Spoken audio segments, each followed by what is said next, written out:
Prom King and Queen, a very important title for those who cared. But what happens when your best friend enrolled you and your other best friend without your consent or knowledge?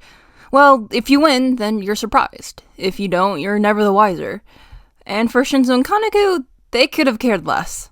When Shinzo had entered them into the raffle, neither had the slightest clue. They both had already been dragged there by their friends, and neither wanted to be there. But if Shinzo were to pick one positive thing about all this, it was that he was going with Kaneko.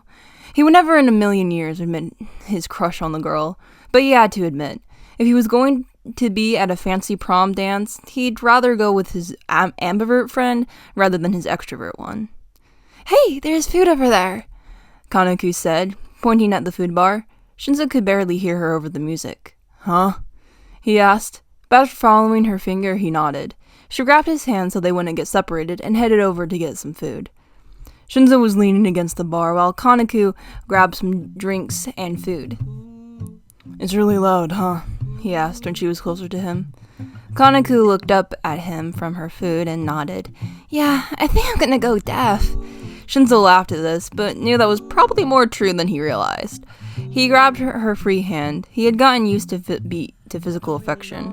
When you were friends with Bashir Kaneko, you kinda had to. He pulled her a bit and nodded to the open door in the gym. "Let's go to our element." She smiled and happily let him lead. Once they were outside, Kaneko breathed and twirled around in her tux. "Much better. I can actually hear myself think," she sighed. Shinzo couldn't help but smile as well. "Yeah, I still can't believe Shu convinced us to go. Or..." He looked down at his mix between a tux and a skirt. "This." He blushed a bit and rubbed his cheeks. Kaneko popped up behind him and slipped her hands in the pockets of his pants under his skirt. "Well, at least you still have pockets," she giggled. His face heated up and he quickly elbowed her in the stomach. "Well, excuse you," he said, narrowing his eyes at her. They both burst out laughing, however, and started walking into one of the middle gardens on the campus.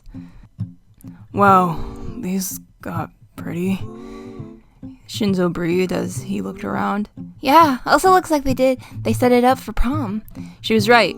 Bright lights lined the bushes and trees. It was a beautiful sight, and that against the setting sun made a breathtaking scene. Kaneko looked to the side, catching Shinzo's awestruck face. She grinned and grabbed him by the hand and waist. What are you doing?" he asked with a distrustful glare and tone. She giggled at him and grabbed the hand she wasn't holding and placed it around her neck. "Just relax and trust me," she said softly.